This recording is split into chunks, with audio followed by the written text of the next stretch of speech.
295. Palabras y milagros en Arbela, ya evangelizada por Felipe de Jacob. Con la primera persona a la que se dirigen, preguntándole por Felipe de Jacob, se dan cuenta de lo mucho que ha trabajado el joven discípulo. La persona consultada, una viejecita llena de arrugas, que con fatiga transporta un cántaro lleno de agua, mirando fijamente con sus ojitos hundidos por la edad al hermoso rostro de Juan, que le ha hecho la pregunta sonriendo y precediéndola con un "la paz sea contigo" tan dulce que la anciana ha quedado conquistada, dice: ¿eres el Mesías? No. Soy su apóstol. Él viene allí. La anciana deja en el suelo su cántaro y dirige sus pasos, renqueando, al punto indicado. Cuando llega, se arrodilla ante Jesús. Juan, que está con Simón frente al cántaro, que casi se ha volcado, derramándose la mitad de su contenido, sonríe mientras dice a su compañero: creo que es mejor que tomemos este cántaro y vayamos donde la anciana. Toma el cántaro y se encamina, mientras se añade: nos servirá para beber, que todos tenemos sed. En llegando donde la viejecita, la cual, no sabiendo exactamente qué decir, repite una y otra vez: bonito, santo hijo de la madre más santa. Arrodillada, bebiéndose con sus ojos la figura de Jesús, quien, a su vez, le sonríe, repitiendo también: levántate, madre. Pero mujer, levántate. En llegando, Juan le dice: hemos cogido tu cántaro, que casi se había volcado. Hay poca agua. Pero, si nos lo permites, bebemos esta agua y luego te lo llenamos. Sí, hijos, sí. Lo que siento es tener solamente agua para vosotros. Leche, como cuando alimentaba a mi Judas, querría tener en mi pecho, para daros lo más dulce que hay en la tierra. La leche de una madre. Vino querría tener, del más selecto, para daros fuerzas, pero Mariana de Eliseo es vieja y pobre. Tu agua, madre, es para mí vino y leche, porque la ofreces con amor, responde Jesús, y bebe, él el primero, del cántaro que Juan le ha acercado. Luego beben los demás. La anciana se ha levantado por fin, y ahora los mira como miraría al paraíso. Pero, al ver que han bebido todos y ahora van a tirar el agua que queda y ya hacen ademán de ir a la fuente que gorgotea en el fondo de la calle, la anciana se interpone defendiendo el cántaro y dice: no, no. Esta agua de la que ha bebido él es más santa que el agua lustral. La conservaré con esmero para que me purifiquen con ella cuando muera. Y, aferrando su cántaro, dice: me lo llevo a casa. Tengo otros. Ya llenaré esos. Antes ven, santo, que te enseño la casa de Felipe, y va dando trotecillos, ligera, encorvada toda, todo risueño su rostro rugoso y sus ojillos, avivados por la alegría. Va dando trotecillos teniendo cogido el borde del manto de Jesús con sus dedos, como temiendo que se le pueda escapar, y defiende su cántaro de las insistencias de los apóstoles, que quisieran que no llevase ese peso. Va dando trotecillos, sí, dichosa, mirando la calle y las casas de Arbela, desierta la primera, cerradas estas, en el atardecer, con la mirada de un conquistador feliz de su victoria. Por fin, al pasar de esta calle secundaria a otra más céntrica, en que hay gente que se apresura a llegar a casa, y la gente la observa con asombro, señalándosela unos a otros y preguntándole, ella espera a que se forme alrededor un corro de gente y grita: tengo conmigo al Mesías de Felipe. Corred a decirlo por todas partes. Primero a la casa de Jacob. Que estén preparados para glorificar al Santo. Grita hasta desgañitarse. Sabe hacerse obedecer. Le ha llegado, pobre ancianita lugareña, sola y desconocida, la hora de mandar. Y ve a toda una ciudad revolucionada por su imperativo. Jesús, mucho más alto que ella, le sonríe cuando, de vez en cuando, ella lo mira. Y le pone una mano en su cabeza senil, con una caricia de hijo que la hace desmayarse de felicidad. La casa de Jacob está en una calle céntrica. Abierta de par en par e iluminada, muestra tras el portal una larga entrada, en que hay movimiento de gente con lámparas, personas que, en cuanto Jesús aparece en la calle, corre afuera jubilosa. El joven discípulo Felipe, luego su madre y su padre, parientes, domésticos y amigos. Jesús se detiene y responde con majestuosidad al reverente saludo de Jacob, luego se agacha hacia la madre de Felipe, la cual, de rodillas, lo está venerando y la hace ponerse de pie, la bendice y le dice: sé siempre feliz por tu fe. Luego saluda al discípulo y al otro que ha venido con él. La anciana Mariana, a pesar de todo, no suelta el borde del manto, ni su puesto al lado de Jesús, hasta que están ya para poner pie en el atrio. Entonces gime. Una bendición para que yo sea feliz.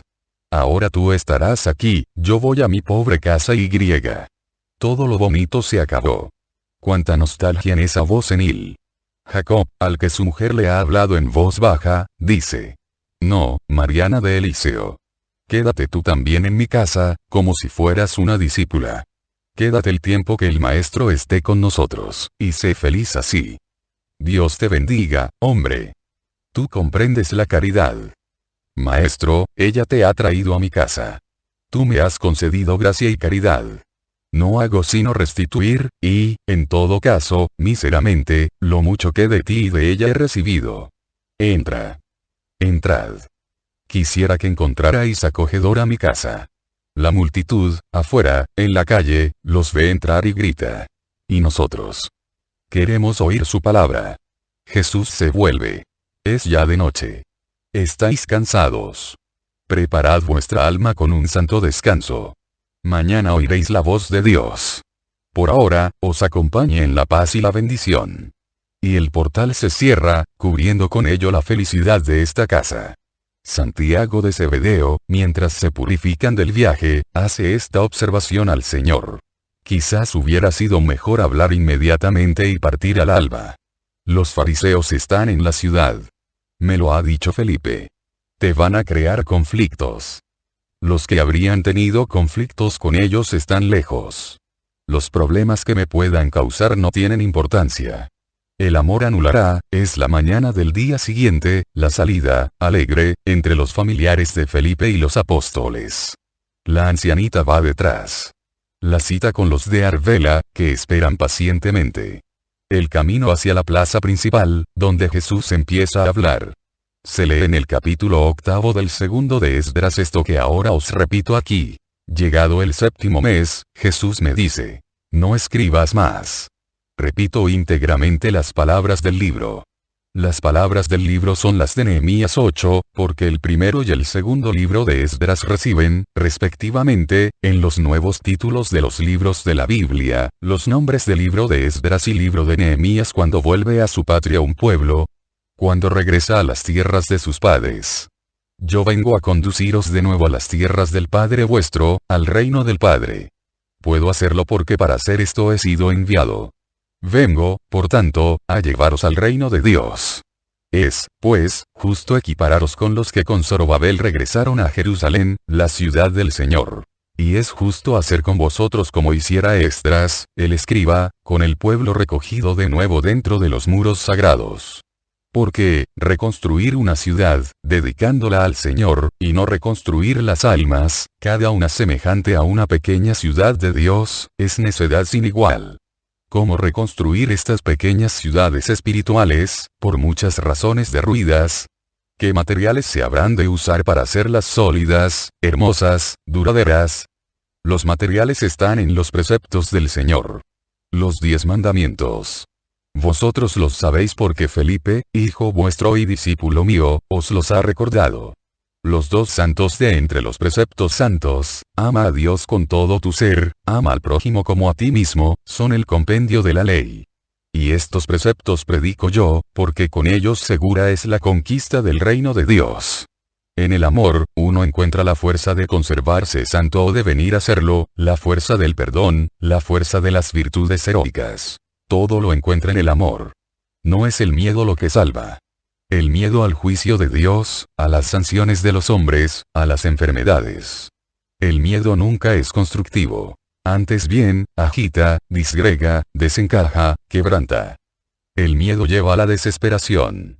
Lleva solo a la astucia para ocultar las malas acciones. Lleva solo a temer, cuando ya el temor es inútil porque el mal ya está en nosotros. ¿Quién se preocupa, mientras está sano, de ser prudente, por piedad hacia su cuerpo?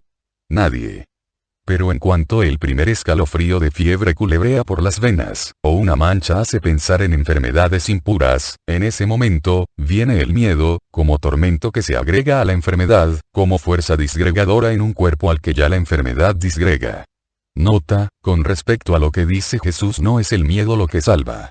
El miedo al juicio de Dios, hay que entender sus palabras en el contexto de todo el mensaje evangélico.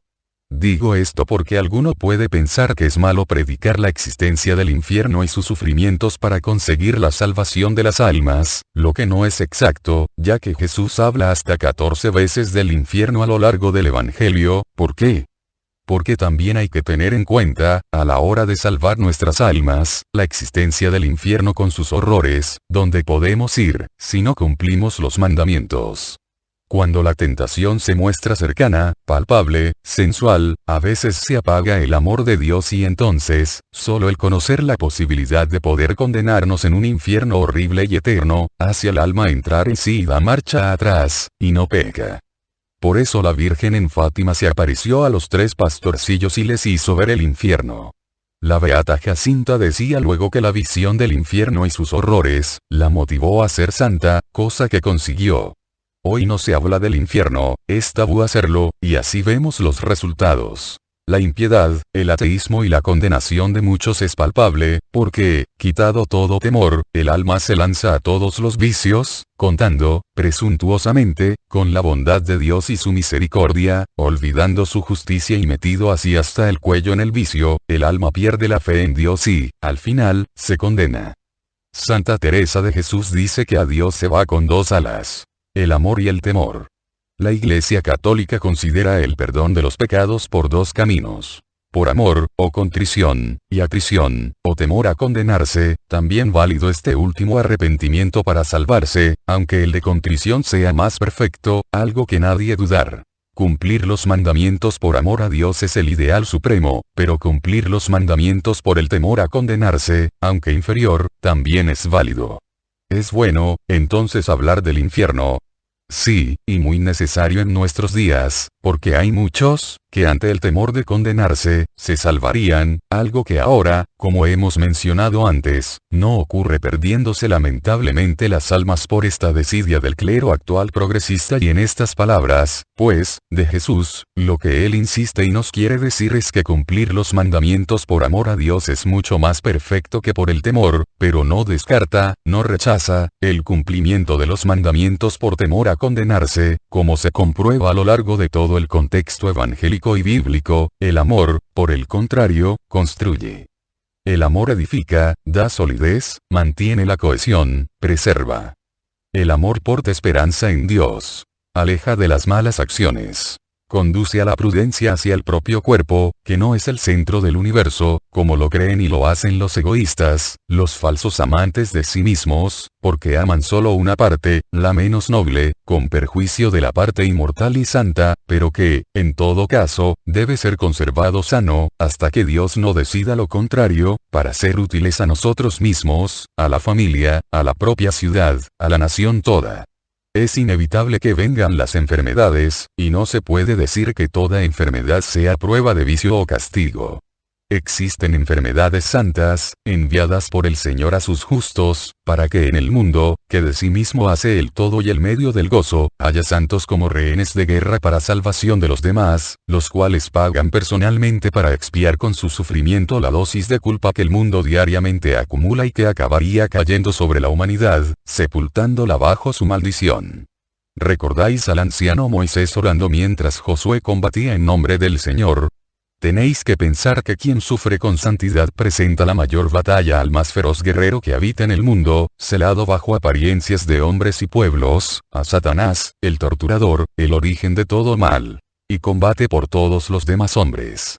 Mas, cuánta diferencia entre estas santas enfermedades que Dios manda y las enviadas por el vicio a causa de un pecaminoso amor por la carnalidad. Las primeras son pruebas de la voluntad benéfica de Dios. Las segundas, pruebas de la corrupción satánica. Así pues, es necesario amar para alcanzar la santidad, porque el amor crea, preserva, santifica. Yo también, anunciándoos esta verdad, os digo, como Nehemías y Esdras. Este día está consagrado al Señor Dios nuestro. No guardéis luto, no lloréis. Porque todo luto cesa cuando se vive el día del Señor. La muerte suspende su aspereza, pues de la pérdida de un hijo, del marido, de un padre o una madre o un hermano, se transforma en una separación transitoria y limitada. Transitoria, porque con nuestra muerte cesa. Limitada, porque se limita al cuerpo, a lo sensible. El alma nada pierde con la muerte del familiar perecido. Es más, de las dos partes, ahora una sola está limitada en su libertad, la nuestra, que todavía permanecemos con el alma encerrada en la carne. La otra parte, la que ha pasado a la segunda vida, goza de la libertad y del poder de velar por nosotros y de obtener para nosotros mucho más que cuando nos amaba en la cárcel de su cuerpo. Os digo, como Nehemías y Esdras. Id a comer pingües carnes y a beber dulce vino, y enviad raciones a quienes no tienen, porque es día consagrado al Señor, y en este día ninguno debe sufrir. No os entristezcáis, porque el gozo del Señor, que está entre vosotros, es la fuerza de quien recibe la gracia del Señor Altísimo en su ciudad y en su corazón. Ya no podéis celebrar los tabernáculos. Su tiempo ha pasado. Alzad, eso sí, tabernáculos espirituales en vuestros corazones. Subid al monte, es decir, ascended hacia la perfección. Coged ramas de olivo, mirto, palma, encina, hisopo, de los más bellos árboles. Ramas de las virtudes.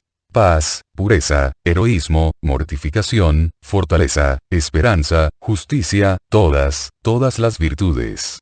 Adornad vuestro espíritu celebrando la fiesta del Señor. Sus tabernáculos os esperan. Los suyos. Tabernáculos hermosos, santos, eternos, abiertos a todos aquellos que viven en el Señor. Y, conmigo, hoy, propóneos hacer penitencia del pasado, propóneos empezar una vida nueva. No tengáis miedo del Señor. Os llama porque os ama.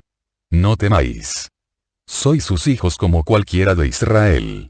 También para vosotros ha hecho la creación y el cielo, y suscitó a Abraham y a Moisés, abrió el mar, creó la nube que guiaba, bajó del cielo para dar la ley, abrió las nubes para que soltaran el maná, hizo fecundas a las rocas para que dieran agua. Y ahora, ¿sí? Ahora también para vosotros envía el vivo pan del cielo para vuestra hambre, la verdadera vid y la fuente de la vida eterna para vuestra sed. Y, por mi boca, os dice: entrad. Tomad posesión de la tierra que yo, alzando mi mano, os entrego. Mi tierra espiritual. El reino de los cielos. La multitud intercambia palabras entusiastas. Luego, los enfermos. Muchos. Jesús los manda a colocarse en dos filas. Mientras se lleva esto a cabo, pregunta a Felipe de Arvela: ¿por qué no los has curado tú? Para que tengan lo que yo tuve. La curación por medio de ti. Jesús pasa bendiciendo, uno a uno, a los enfermos, y se repite el mismo prodigio de ciegos que recuperan la vista, sordos que oyen, mudos que hablan, tullidos que se enderezan, fiebres y estados de debilidad que desaparecen. Las curaciones han quedado concluidas. Al final, después del último enfermo, están los dos fariseos que habían ido a Bosra y otros dos. Paz a ti, maestro. A nosotros no nos dices nada. He hablado para todos. Pero nosotros no tenemos necesidad de esas palabras. Somos los santos de Israel. A vosotros, que sois maestros, os digo: comentad entre vosotros el capítulo que sigue, el 9 del segundo de Esdras. El 9 capítulo del segundo libro de Esdras corresponde a Nehemías 9, según la aclaración de la nota precedente, recordando cuántas veces Dios ha tenido misericordia con vosotros hasta el presente. Y, dándoos golpes de pecho, repetid, como si fuera una oración, la conclusión del capítulo. Bien has dicho, maestro. ¿Y tus discípulos lo hacen? Sí, es lo primero que exijo. ¿Todos? ¿Incluso los homicidas que hay en tus filas? ¿Os hiede el olor de la sangre? Es voz que clama al cielo. Pues entonces no imitéis nunca quién es la derraman. No somos asesinos. Jesús clava en ellos sus ojos taladrándolos con su mirada. No se atreven a decir nada durante un rato. Pero se ponen en la cola del grupo que vuelve a la casa de Felipe, el cual se siente obligado a invitarlos a entrar y a participar en el banquete. Con mucho gusto, con mucho gusto. Así estaremos más tiempo con el maestro, dicen haciendo enormes reverencias. Pero una vez dentro de la casa parecen sabuesos, miran, ojean, hacen preguntas astutas a la servidumbre, incluso a la viejecita, que me parece atraída por Jesús como el hierro por el imán. Pero ella responde enseguida. Ayer he visto solo a estos. Vosotros soñáis. Los he acompañado hasta aquí, y el único Juan era ese muchacho rubio y bueno como un ángel. Los fariseos fulminan a la abuelita con un improperio y se vuelven hacia otra parte. Pero uno de la servidumbre, sin responderles directamente a ellos, se inclina hacia Jesús, que habla, sentado, con el dueño de la casa, y le pregunta: ¿Dónde está Juan de Endor? Este señor lo busca. El fariseo fulmina al hombre y le signa con el apelativo de necio. Pero Jesús ya está al corriente de sus intenciones y hay que arreglar las cosas de alguna manera, así que el fariseo dice: era para congratularnos con este prodigio de tu doctrina, maestro, y honrarte a ti a través del convertido. Juan está lejos ya para siempre y cada vez estará más lejos. ¿Ha vuelto a caer en el pecado? No. Está ascendiendo al cielo. Imitadlo y en la otra vida lo encontraréis. Los cuatro no saben qué más decir y, prudentemente, hablan de otras cosas. Los domésticos anuncian que están preparadas las mesas. Todos pasan a la sala del banquete. 296. Llegada a Herá bajo la lluvia. Curación de los enfermos que allí esperan. Ya también Arbela ha quedado lejos. Se han añadido a la comitiva Felipe de Arbela y el otro discípulo que oigo que le llaman Marcos. El camino está embarrado, como si hubiera llovido mucho. El cielo está ceniciento. Un riachuelo, bastante digno de este nombre, corta el camino de Herá. Lleno por las lluvias, que está claro que han arreciado con furia en esta zona, no presenta ciertamente un color cerúleo, sino amarillo rojizo, como si portase aguas pasadas por terrenos ferruginosos. Ya el tiempo se ha puesto mal. Has hecho bien despidiendo a las mujeres. Este tiempo ya no es adecuado para que estén por los caminos, sentencia Santiago. Y Simón el celote, siempre sereno, incluso en su absoluta dedicación al maestro, proclama: el maestro todo lo que hace lo hace bien. No es torpe como nosotros. Ve y prevé todo en el mejor de los modos, y más por nosotros que por él. Juan, contento de ir al lado de Jesús, lo mira de abajo arriba con su rostro risueño y dice: eres el maestro más encantador y bueno que jamás tuvo la tierra, tiene ni tendrá, además del más santo. Esos fariseos, qué desilusión. También el mal tiempo ha contribuido a convencerlos de que verdaderamente Juan de Endor no estaba. Pero, ¿y por qué la tienen tomada con él de esa forma? Pregunta Hermasteo, que siente mucha ternura por Juan de Endor. Responde Jesús: esa aversión no es contra él ni por él. Es un instrumento que mueven contra mí. Felipe de Arbela dice: bien, pues el agua los ha requete convencido de que era inútil esperar y sospechar de Juan de Endor. ¡Viva el agua! Ha servido también para tenerte yo en mi casa 5 días. Qué preocupados estarán los de Herá. Ya será mucho si no vemos venir a nuestro encuentro a mi hermano, dice Andrés. A nuestro encuentro. Vendrá detrás de nosotros, observa Mateo. No. Iba por el camino del lago. Porque desde Gadara iba al lago y luego con alguna barca a Betsaida, para ver a su mujer y decirle que el niño está en Nazaret y que él pronto regresaría. De Betsaida a Merón tomaba el camino de Damasco durante un tramo, y luego el camino de Herá. Está, sin duda, en Herá. Pasa un momento de silencio. Luego Juan dice sonriendo: pero esa viejecita, Señor. Estaba casi convencido de que le ibas a conceder la alegría de morir apoyada en tu pecho, como a Saúl de Queriot, observa Simón Celote. Mi amor ha sido mayor incluso.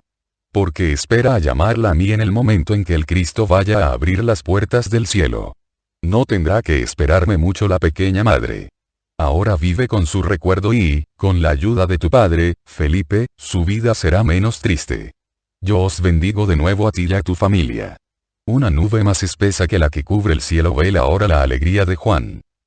Jesús lo ve y dice: ¿no estás contento de que la ancianita vaya pronto al paraíso? Sí, pero no estoy contento porque ello querrá decir que tú te marchas. ¿Por qué morir, Señor? Quien ha nacido de mujer muere. ¿Vas a tenerla solo a ella, Señor?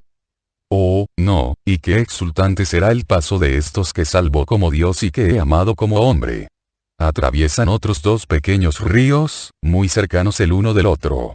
Empieza a llover en la llana región que se abre ante los peregrinos una vez superados los cerros, donde se cruzan con el camino que aprovecha un valle para proseguir hacia el norte.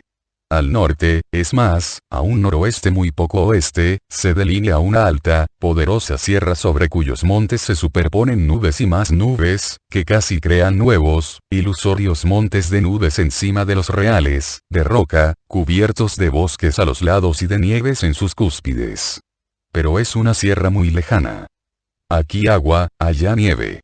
Es la cadena del Hermón. En las cúspides hay ahora una capa más vasta de blancura. Si en Aera tenemos sol, veréis lo bonito que es cuando el sol pone rosa el pico mayor, dice Timoneo, que se siente impulsado por el amor patrio a cantar las bellezas de su región. Sí, pero mientras tanto llueve. ¿Está lejos todavía Aera? Pregunta Mateo. Mucho. Hasta la noche no llegaremos. Que Dios nos salve entonces de cogernos alguna enfermedad, termina Mateo, poco entusiasta de caminar con este mal tiempo. Van todos arrebozados en sus mantos, debajo de los cuales llevan los sacos de viaje, para resguardarlos de la humedad, y resguardar así la ropa para poderse cambiar nada más llegar, pues la que llevan está ya chorreando de agua y los bajos están completamente cargados de lodo. Jesús va a la cabeza, absorto en sus pensamientos. Los demás van dando mordiscos a sus respectivos panes. Juan dice alegremente: no tenemos necesidad de buscar fuentes para calmar la sed. Basta con volver hacia atrás la cabeza y abrir la boca, y los ángeles nos dan el agua. Hermasteo, que, siendo joven también, tiene en común con Felipe de Arbela y Juan la envidiable suerte de tomarse todo con alegría, dice: Simón de Jonás se quejaba de los camellos. Pero ya preferiría yo estar encima de aquella torre sacudida por un terremoto que no en este barro. ¿Tú qué opinas? Y Juan: digo que en todas partes estoy bien, con tal de que esté Jesús. Los tres jóvenes se dan a una animada conversación entre ellos. Los cuatro más mayores aceleran hasta alcanzar a Jesús. La pareja restante, Timoneo y Marcos, se pone al final, hablando: Maestro, en Aera estará Judas de Simón, dice Andrés. Ciertamente. Y con él Tomás, Natanael y Felipe. Maestro, echo de menos estos días de paz, suspira Santiago. No debes decir eso, Santiago. Lo sé, pero no puedo evitarlo, y lanza otro gran suspiro. Estará también Simón Pedro con mis hermanos. ¿No te alegras de ello? Mucho. Maestro, ¿por qué Judas de Simón es tan distinto de nosotros? ¿Por qué el agua se alterna con el sol, el calor con el frío, la luz con las tinieblas? Pues porque no se podría tener siempre una cosa. Moriría la vida en la tierra. Así es, Santiago. Sí, pero eso no tiene que ver con Judas, respóndeme. Porque las estrellas no son todas como el sol, grandes, calientes, espléndidas, poderosas. Porque la tierra se abrasaría bajo tanto fuego. Porque las plantas, me refiero a todos los vegetales, no son como aquellos nogales. Porque los animales no podrían comérselas. Y entonces, ¿por qué no son todas como hierbas? Porque no tendríamos leña para el fuego, para las casas, para hacer utensilios, carros, barcas, muebles. ¿Por qué los pájaros no son todos águilas y todos los animales elefantes o camellos? Buenos estaríamos si fuera así. ¿Esta variedad te parece entonces una cosa buena, no? Sin duda. ¿Juzgas entonces que, por qué, según tú, Dios la ha hecho? Para ofrecernos la mayor ayuda posible. Entonces para bien, ¿no? ¿Estás seguro de ello? ¿Cómo de que vivo en este momento? Entonces, si ves justo que haya variedad de especies animales, vegetales y astrales, ¿por qué pretendes que todos los hombres sean iguales? Cada uno tiene su misión y su forma. ¿La infinita diversidad de especies te parece signo de potencia o de impotencia del Creador? De potencia. Una sirve para hacer resaltar a la otra. Muy bien. También Judas sirve para lo mismo, y tú les sirves a tus compañeros, y tus compañeros a ti. Tenemos 32 dientes en la boca, pero, si los miras bien, entre sí son bien diferentes. No solo por lo que respecta a las tres clases, sino incluso entre los elementos de una misma clase. Pues bien, puesto que estás comiendo, observa su oficio. Verás que incluso los que parecen poco útiles y que trabajan poco son precisamente los que hacen el primer trabajo de cortar el pan y de llevarlo a los otros, que lo desmenuzan, para pasarlo a los otros que lo transforman en papilla. ¿No es así? ¿A ti te parece que Judas no hace nada, o que su actuación es negativa? Te recuerdo que ha evangelizado, y bien, la Judea meridional, y que, tú lo has dicho, sabe tener tacto con los fariseos, es verdad. Mateo observa. También es muy hábil para obtener dinero para los pobres. Sabe pedir como no lo sé hacer ni siquiera yo, quizás porque el dinero ahora me da asco. Simón Celote agacha el rostro, carmesí de tan rojo como se ha puesto. Andrés lo ve y pregunta. ¿Te encuentras mal? No, el cansancio, no sé. Jesús lo mira fijamente, y Simón se pone cada vez más rojo. Pero Jesús no dice nada. Viene corriendo Timoneo. Maestro, allí se ve el pueblo antes de Aira. ¿Podremos hacer un alto en el camino o pedir burros? Ya está dejando de llover. Es mejor seguir. Como quieras, maestro. Pero ahora, con tu permiso, me adelanto. Bien. Timoneo se echa a correr con Marcos. Jesús, sonriendo, observa.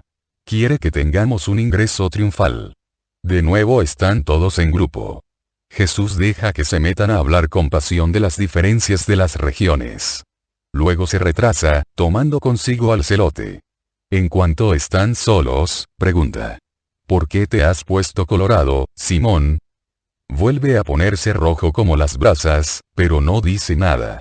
Jesús repite la pregunta. Simón, más rojo y más callado. Jesús insiste en la pregunta. Señor, pero si tú ya lo sabes. ¿Por qué me obligas a hablar? Grita el celote, dolido como si fuera un torturado. ¿Tienes certeza? No me lo ha negado. Sin embargo, ha dicho. Lo hago por previsión. Soy sensato. El maestro no piensa nunca al mañana. Forzando las cosas, hasta podría ser así.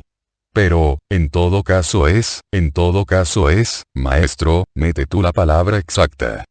En todo caso es una demostración de que Judas es solamente un hombre. No sabe elevarse a ser un espíritu.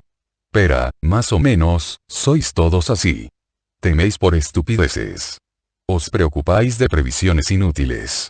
No sabéis creer que la providencia es potente y está presente. Bien, que esto quede entre nosotros dos. ¿No es verdad? Sí, maestro, un momento de silencio. Luego Jesús dice.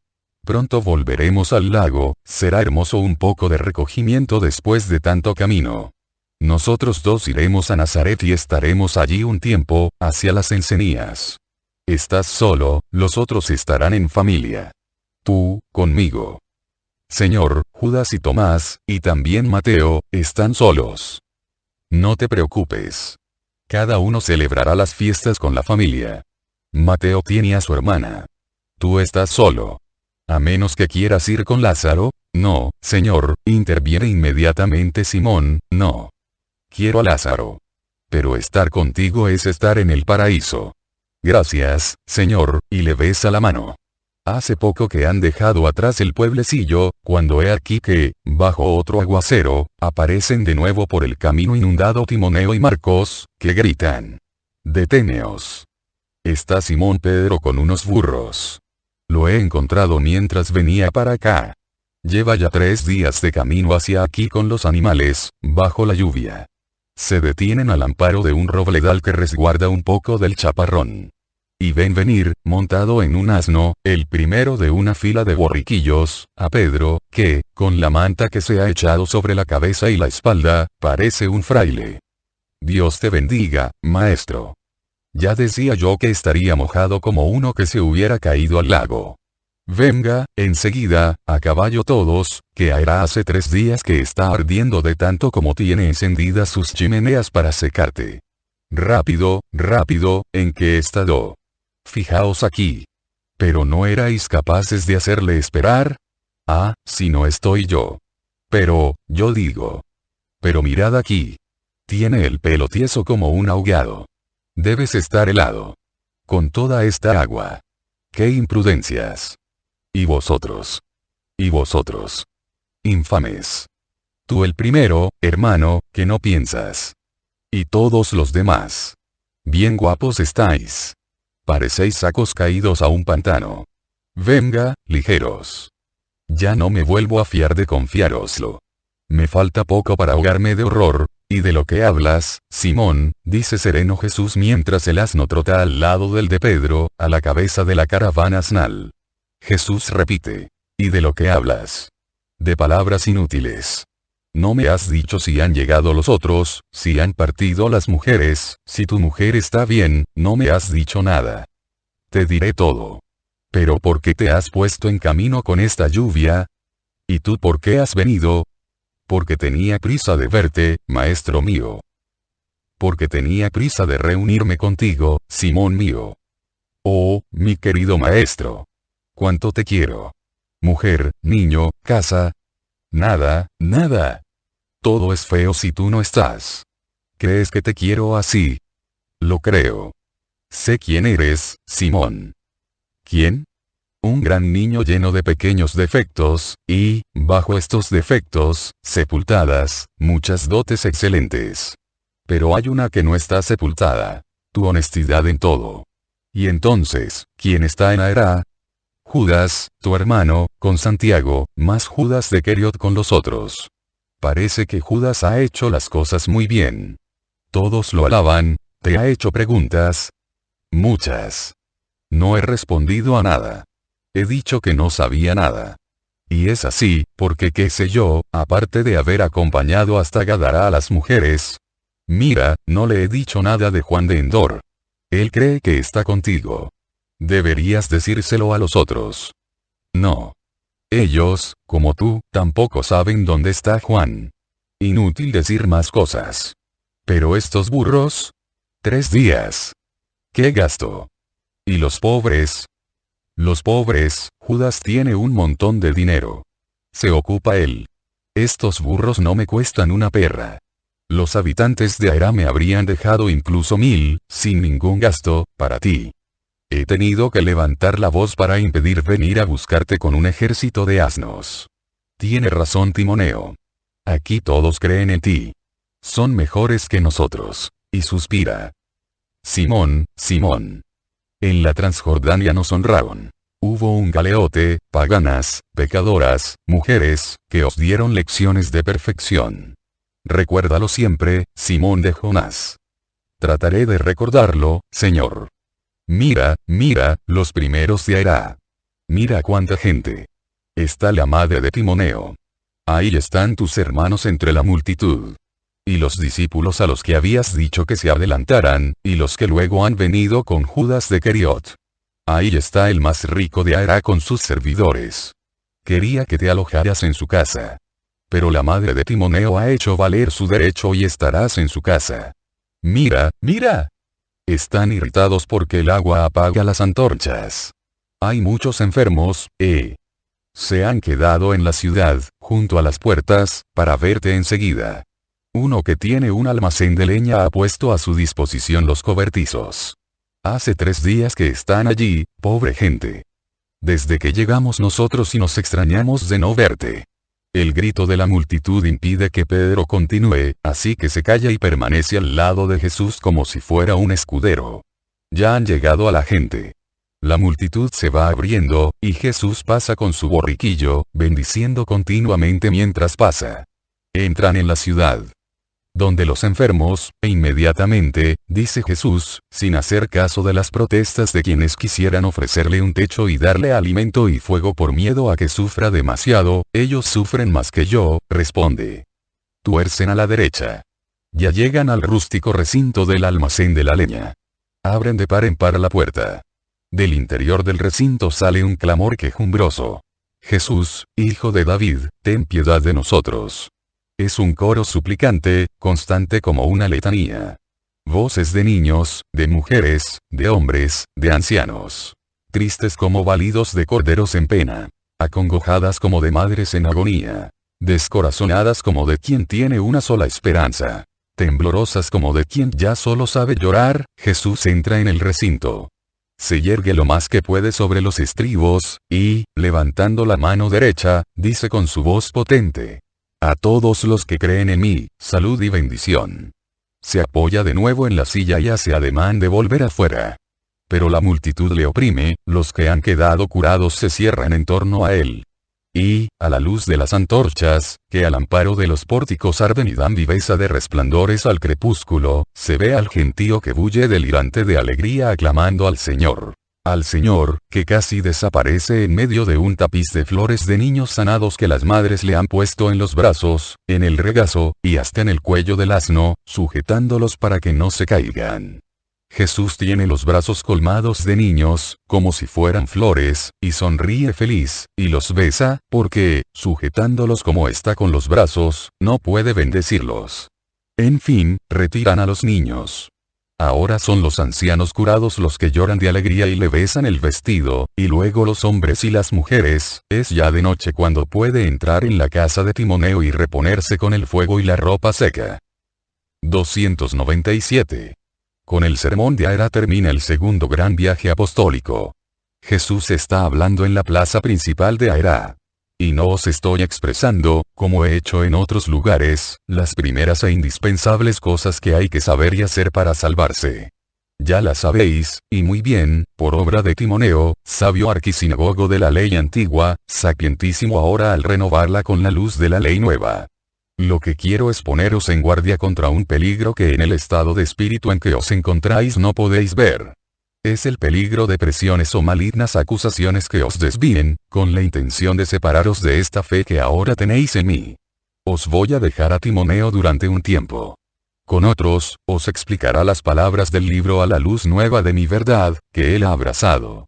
Pero antes de dejaros, habiendo escrutado vuestros corazones, habiéndolos visto sinceramente amantes, voluntariosos y humildes, quiero comentar con vosotros un punto del cuarto libro de los Reyes. Corresponde, en la nueva nomenclatura bíblica a 2 Reyes 18, 17, 36, cuando Ezequías, rey de Judá, sufrió el asalto de Sennacherib, fueron a él los 3 altos personajes del rey enemigo para aterrorizarlo con temores de quiebra de alianzas, de potencias que ya lo circundaban. A las palabras de los poderosos enviados, respondieron Eliakim, Sebna y Joab. Habla de forma que el pueblo no comprenda para que el pueblo aterrorizado no invocara la paz.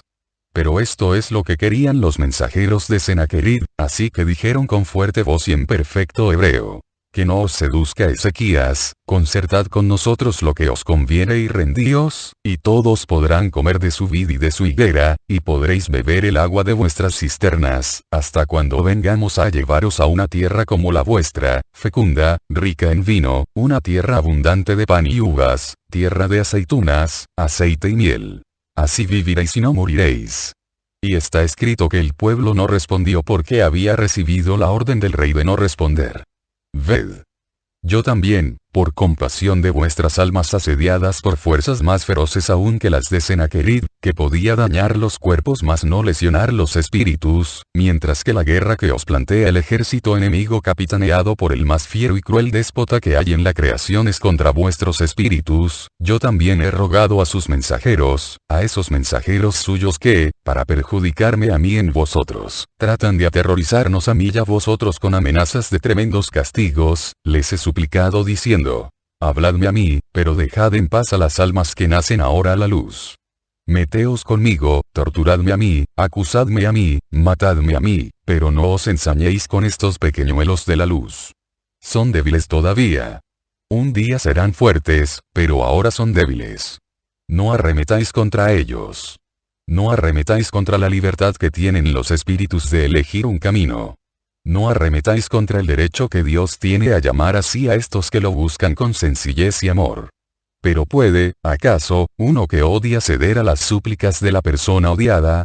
¿Puede, acaso, uno que es víctima del odio conocer el amor? No puede. De aquí que, con mayor dureza aún, y cada vez con mayor dureza, vendrán a deciros: que no os seduzca el Cristo. Venid con nosotros y tendréis todos los bienes. Y os dirán: ay de vosotros si le seguís. seréis perseguidos. Y os surgirán con ficticia bondad. Salvad vuestras almas. Es un Satanás. Muchas cosas os dirán de mí, muchas, para persuadiros a abandonar la luz. Yo os digo. A los tentadores responded con el silencio.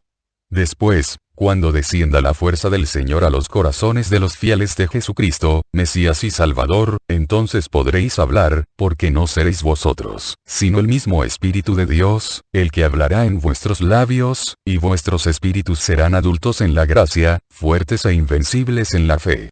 Sed perseverantes. Solo os pido esto. Recordad que Dios no puede ceder a los sortilegios de un enemigo suyo. Que sean vuestros enfermos, aquellos que han recibido confortación y paz en su espíritu, los que hablen siempre entre vosotros, con su sola presencia, de quien es el que vino a vosotros para deciros: perseverad en mi amor y en mi doctrina y tendréis el reino de los cielos. Mis obras hablan más aún que mis palabras, y, a pesar de que saber creer sin necesidad de pruebas sea perfecta bienaventuranza, os he permitido ver los prodigios de Dios para el fortalecimiento de vuestra fe. Responded a vuestro cerebro, tentado por los enemigos de la luz, con las palabras de vuestro espíritu. Creo porque he visto a Dios en sus obras. Responded al enemigo con el silencio activo y diligente.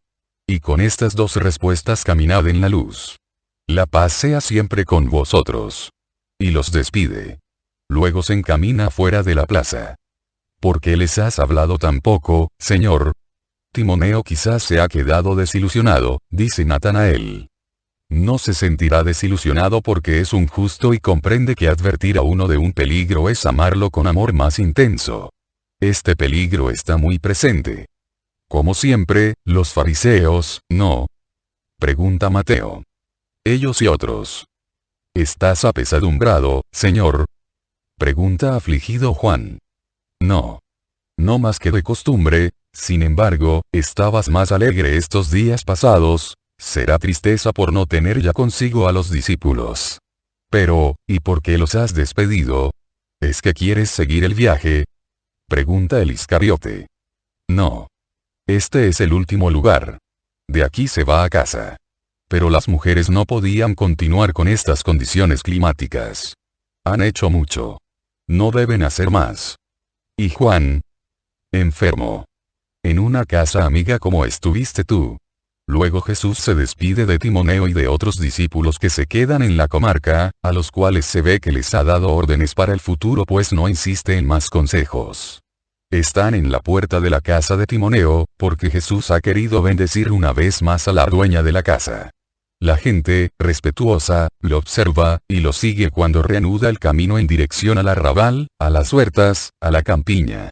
Los más tenaces lo siguen todavía un poco más, en un grupo cada vez más reducido, hasta solo 9, luego 5, luego 3, luego 1, este 1 también se vuelve para Herá, mientras Jesús toma la dirección de occidente, solo con los 12 apóstoles, pues también Hermasteo se ha quedado, con Timoneo.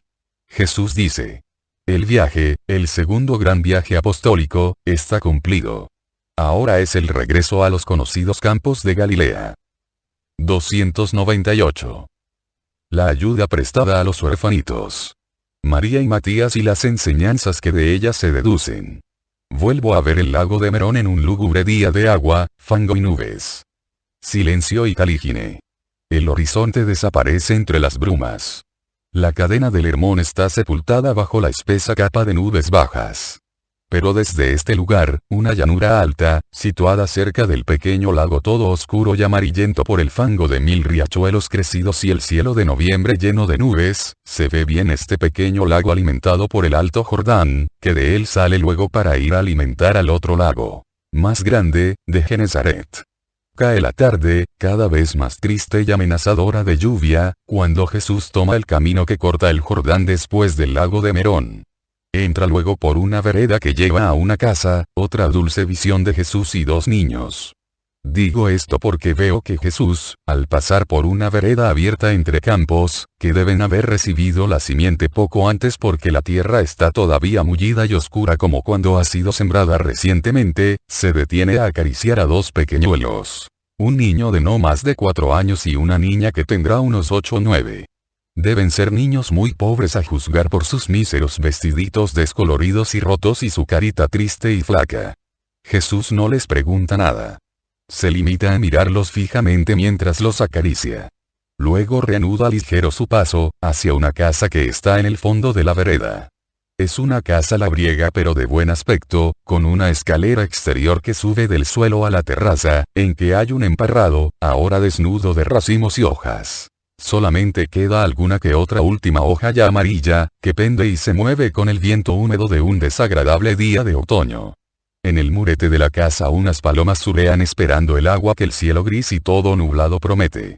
Jesús, seguido por los suyos, empuja la tosca cancela de la albarrada que rodea la casa. Entra en un patio, nosotros diríamos una era, con su pozo y en un ángulo, también un horno, supongo que sea eso aquel tabuco de paredes más oscuras por el humo que incluso ahora sale y que el viento empuja hacia la tierra. Al oír el rumor de los pasos, una mujer se asoma a la puerta de este cuartucho. Al ver a Jesús, lo saluda con alegría y corre a avisar a la casa.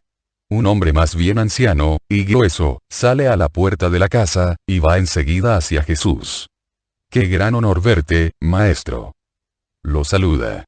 Jesús responde con su saludo. La paz sea contigo, y añade. Está anocheciendo y la lluvia se acerca. Vengo a pedirte alojamiento y un pan para mí y mis discípulos. Entra, maestro. Mi casa es tuya. La doméstica está para sacar el pan del horno. Con mucho gusto te lo ofrezco, con el queso de mis ovejas y los productos de mis campos. Entra, que el viento es húmedo y frío, y, solícito, sujeta la puerta y hace una reverencia cuando pasa Jesús. Pero inmediatamente cambia de tono dirigiéndose a alguien que ha visto, y dice airado. Todavía estás aquí. Vete. No hay nada para ti. Vete. ¿Entendido? Aquí no hay sitio para los vagabundos, y farfulla entre dientes. Y quizás rateros como tú. Una vocecita llorosa responde. Piedad, Señor. Al menos un pan para mi hermanito. Tenemos hambre. Jesús, que había entrado en la vasta cocina, alegrada e iluminada con un vivo fuego, sale a la puerta. Su rostro es ya distinto. Severo y triste, pregunta, no al huésped sino en general, parece como si se lo preguntara a la era silenciosa, a la desnuda higuera, al oscuro pozo. ¿Quién tiene hambre? Yo, Señor. Yo y mi hermano. Solo un pan y nos vamos. Jesús está ya afuera, en el ambiente cada vez más lúgubre por el crepúsculo y la lluvia inminente. Pasa, dice. Tengo miedo, Señor. Ven, te digo. No tengas miedo de mí. De detrás de una arista de la casa sale la pobre niña. De la mísera tuniquita viene agarrado su hermanito. Se acercan temerosamente. Una mirada tímida a Jesús. Una de susto al dueño de la casa, que pone ojos amenazadores mientras dice. Son vagabundos, maestro. Y ladrones. Hace poco he encontrado a esta fisgando cerca de la almazara. Está claro que quería entrar a robar. A saber de dónde vendrán. No son del lugar. Jesús lo escucha, digamos que lo escucha. Mira muy fijamente a la niña de carita demacrada, de trenzas despeinadas, dos coletitas a los lados de ambas orejas, atadas al extremo con una cintita de trapo viejo. El rostro de Jesús no es severo mientras mira a la pobrecita. Está triste, pero sonríe para animar a la niña. ¿Es verdad que querías robar? Di la verdad. No, Señor. Había pedido un poco de pan, porque tengo hambre. No me lo han dado. He visto una corteza de pan untada, allí, en el suelo, cerca del molino del aceite, y había ido a recogerla. Tengo hambre, Señor. Ayer he conseguido solo un pan, pero lo guardé para Matías, porque no nos han metido en la tumba con nuestra mamá. La niña llora desconsoladamente, y su hermanito también. No llores. Jesús la consuela acariciándola y arrimándola a su pecho. Responde. ¿De dónde eres? De la llanura de Esdraelón. ¿Y has venido hasta aquí? Sí, Señor. ¿Hace mucho que ha muerto tu madre? ¿No tienes padre? Mi padre murió por el sol en el tiempo de la cosecha. Mi mamá, la pasada luna, ella y el niño que iba a nacer murieron, y el llanto aumenta. ¿No tienes ningún pariente? Venimos de muy lejos. No éramos pobres, luego mi padre tuvo que ponerse al servicio de un patrón. Ahora ha muerto y mi mamá con él. ¿Quién era el patrón? El fariseo Ismael. El fariseo Ismael.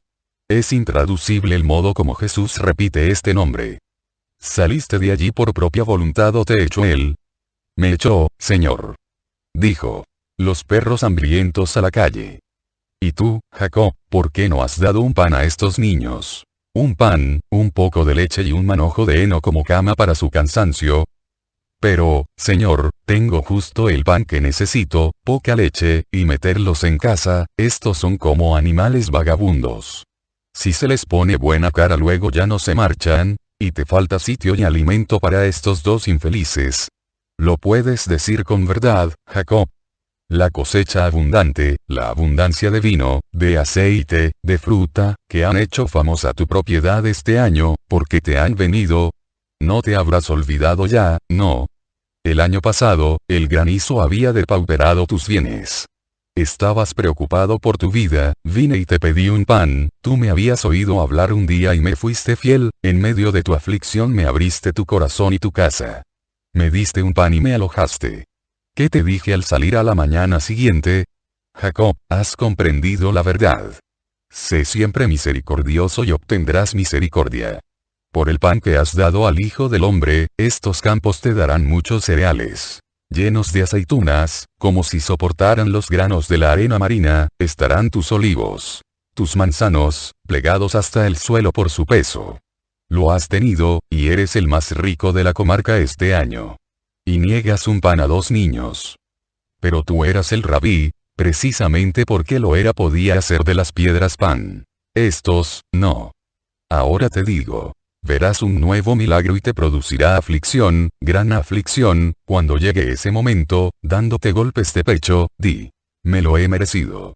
Jesús se vuelve a los niños. No lloréis. Id a ese árbol y coged los frutos. Pero si está vacío, Señor, objeta la niña. Ve. La niña va, y vuelve con el vestidito alzado lleno de manzanas rojas y hermosas. Comed y venid conmigo, y a los apóstoles. Vamos a llevar a estos dos pequeñuelos a Juana de Cusa. Ella sabe recordar los beneficios recibidos y es compasiva por amor a quien usó con ella misericordia. Vamos. El hombre, confundido y apesadumbrado, trata de arreglar las cosas. Es de noche, maestro. Te puede venir el agua por el camino. Entra en mi casa. Mira, la doméstica va a sacar ya el pan del horno, te doy también para ellos. No hace falta. No sería por amor, lo darías por miedo al castigo prometido. Entonces no es este, y señala a las manzanas que los dos niños hambrientos se están comiendo con avidez, cogidas del árbol antes vacío, no es este, entonces, el milagro. No. Jesús se muestra severísimo. Oh, Señor, Señor, ten piedad de mí. Entiendo. Tienes intención de castigarme en las mieses. Piedad, Señor. No todos los que me dicen Señor me tendrán, porque el amor y el respeto no se testifican con la palabra sino con obras. Tendrás la piedad que tú has tenido. Yo te amo, Señor. No es verdad. Me ama quien ama, porque esto es lo que he enseñado. Tú solo te amas a ti mismo. Cuando me ames como enseño, el Señor volverá. Ahora me marcho.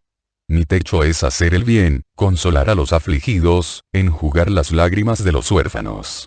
Como la gallina extiende sus alas sobre los pollitos indefensos, así extiendo mi poder sobre los que sufren y viven en el dolor. Venid, niños. Pronto tendréis casa y pan. Adiós, Jacob. Y, no contento con marcharse, indica que cojan en brazos a la niña fatigada, Andrés la toma y la arropa en su manto, y él toma al niño. Y se echan a andar, por la vereda ya oscura, con su carga de piedad que ya no llora. Pedro dice. Maestro. Qué gran suerte para estos el que hayas llegado en este momento. Pero para Jacob. ¿Qué vas a hacer, maestro? Justicia.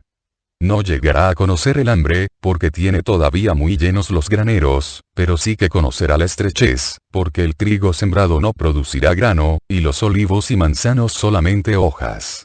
Estos inocentes, no de mí, sino del Padre, han recibido pan y casa. porque mi Padre es también Padre de los huérfanos. Sí, Él, que da el nido y el alimento a los pájaros de los bosques. Estos pueden decir, y con ellos todos los desvalidos que saben permanecer hijos inocentes y amorosos, que en sus pequeñas manos Dios ha depositado el alimento y que, con paterna guía, los conduce a casa hospitalaria. La visión cesa así, y me deja una gran paz. Dice Jesús. Para todos es la enseñanza de que sé ser el Señor con justicia.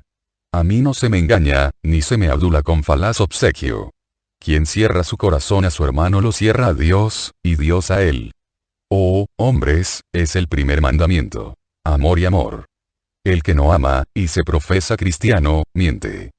Es inútil frecuentar los sacramentos y los ritos, inútil la oración, si falta la caridad. Quedan convertidos en fórmulas, e incluso en sacrilegios. ¿Cómo podéis venir al pan eterno y saciaros con él, cuando habéis negado un pan a un hambriento? ¿Vale más, acaso, vuestro pan que el mío? ¿Es más santo? Hipócritas. Yo me doy a vuestra miseria sin medida, y vosotros, que sois miseria, no tenéis piedad de miserias que ante los ojos de Dios no son odiosas como lo son las vuestras. Porque aquellas son desventuras, mientras que las vuestras son pecado. Demasiadas veces me decís, Señor, Señor, para ganar mi benignidad para vuestros intereses. Pero no lo decís por amor al prójimo y no hacéis nada por el prójimo en nombre del Señor. Mirad, colectiva e individualmente, que os ha dado vuestra falaz religión y auténtica anticaridad. El abandono de Dios. Y el Señor volverá cuando sepáis amar como yo he enseñado. Pero, a vosotros, pequeño rebaño formado por los que sufren siendo buenos, os digo, nunca estáis huérfanos, nunca abandonados. No existiría Dios, antes que faltarles la providencia a sus hijos. Tended la mano. El Padre os da todo como Padre, o sea, con amor que no humilla. Enjugad vuestras lágrimas. Yo os tomo y os llevo conmigo porque siento piedad de vuestro abatimiento. La criatura más amada es el hombre. ¿Vais a poner en duda que el Padre se mostrará más compasivo con el hombre fiel que con los pájaros? Con el hombre fiel, Él, que es longánimo incluso con el pecador, y le da tiempo y manera de ir a Él. Ah, si el mundo comprendiera lo que es Dios. Dice María, la Virgen. María, habla María Valtorta, habla mamá. Mi Jesús ha hablado de la infancia del Espíritu, requisito necesario para conquistar el reino. Ayer te mostré una página de su vida de maestro. Has visto ayer a unos niños, a unos pobres niños. ¿No habría nada que añadir? Sí, y lo añado yo. A ti, que quiero que seas cada vez más amada de Jesús. Es un detalle en el cuadro que ha hablado a tu espíritu para el espíritu de muchos. Pero son los detalles los que hacen hermoso el cuadro, los que revelan la capacidad del pintor y la sabiduría del observador. Quiero que observes la humildad de mi Jesús. Aquella pobre niña, en su ignorante simplicidad, no trata de forma distinta al pecador de corazón de piedra y a mi hijo. No sabe ni de Rabí ni de Mesías. Siendo poco menos que una pequeña salvaje, que ha vivido en los campos, en una casa donde se despreciaba al maestro, porque el fariseo Ismael despreciaba a mi Jesús, no había oído jamás hablar de él, no lo había visto. Su padre y su madre, quebrantados por el trabajo insoportable que el cruel patrón exigía, no tuvieron tiempo ni modo de levantar la cabeza de la gleba que roturaban. Habrían oído, quizás, mientras segaban el heno o las mieses, mientras recogían la fruta o los racimos, mientras trituraban la aceituna en la dura muela, un clamor de hosana. Habrían, incluso, alzado un momento su cansada cabeza. Mas el miedo y el cansancio habrían vencido enseguida esas cabezas bajo su yugo. Y murieron pensando que el mundo era solo odio y dolor. En cambio, el mundo, desde que lo pisaban los santísimos pies de mi Jesús, era amor y bien. Siendo solo los pobres siervos de un despiadado patrón, murieron sin cruzarse siquiera una vez con la mirada y la sonrisa de mi Jesús. Sin haber oído su palabra, que daba una riqueza al espíritu por la que los indigentes se sentían ricos, los hambrientos hartos, los enfermos sanos, consolados los que sufrían. Pues bien, Jesús no dice, yo, que soy el Señor, te digo, haz esto. Conserva su anonimato. Y la pequeñuela, tan simple que no comprendió ni siquiera al ver el milagro de un manzano, desnudo incluso de hojas, que carga una rama suya de manzanas para saciar su hambre, lo sigue llamando Señor, como llamaba a su patrón Ismael y al cruel Jacob. Se siente atraída hacia este Señor bueno porque la bondad siempre atrae. Pero nada más. Le sigue con confianza. Lo ama inmediatamente, instintivamente, esta pobre criaturita sola en el mundo, ignorada voluntariamente por el mundo, por ese mundo importante de los poderosos y de los que gozan de la vida que quiere mantener en la sombra a los inferiores para poderlos torturar más a gusto y explotar más acerbamente. Más adelante sabrá quién era aquel señor que, pobre como ella, sin casa ni alimento, sin madre porque todo lo había dejado por amor al hombre, también a esa pizquita de ser humano que era ella, pobre criaturita niña, le había dado milagrosos frutos, queriéndole quitar de sus labios y su corazón el amargor de la maldad humana que crea el odio de los desvalidos contra los poderosos, con un fruto del Padre, no con un mendrugo de pan ofrecido tarde y que para ella habría tenido en todo caso sabor de dureza y llanto. Ah, verdaderamente esas manzanas recordaban el pomo del paraíso terrenal. Fruto nacido en la rama para el bien y para el mal, determinaría redención de todas las miserias, la primera la de la ignorancia de Dios, para los dos huérfanitos. Determinaría castigo para aquel que, conociendo ya la palabra, había obrado como si no la conociera. Sabrá más adelante, de boca de la mujer buena que en nombre de Jesús la acogió, quién era Jesús. Para ella Salvador repetidamente. Del hambre, de la intemperie, de los peligros del mundo, del pecado original. Pero, para ella, Jesús tuvo siempre la luz de aquel día, bajo esa luz lo vio siempre. El Señor bueno con bondad de cuento infantil, el Señor que tenía caricias y dones, el Señor que le había hecho olvidar que no tenía ni padre ni madre, ni casa ni vestidos, porque había sido para ella bueno como su padre y dulce como su madre y había ofrecido un nido para el cansancio de los dos, su pecho y el de otros hombres buenos que estaban con él, y abrigo para la desnudez de los dos, su manto y el de otros hombres buenos que con él estaban. Una luz paterna y suave, que no se apagó con el flujo de las lágrimas, ni siquiera cuando supo que había muerto atormentado en una cruz. Ni siquiera cuando, pequeña fiel de la primera iglesia, vio el aspecto del rostro de su Señor con los golpes y las espinas y pensó cómo era él ahora, en el cielo, a la derecha del Padre. Una luz que le sonrió en su última hora de la tierra, y la condujo sin temor hacia su Salvador. Una luz que le sonrió una vez más con inefable dulzura en el fulgor del paraíso. Jesús te mira a ti también así. Míralo siempre como lo veía tu lejana homónima y siéntete feliz de este amor suyo. Sé sencilla, humilde, fiel, como la pobre y pequeña María que has conocido. Ve a dónde ha llegado, a pesar de que fuera una pobre ignorantilla de Israel. Al corazón de Dios.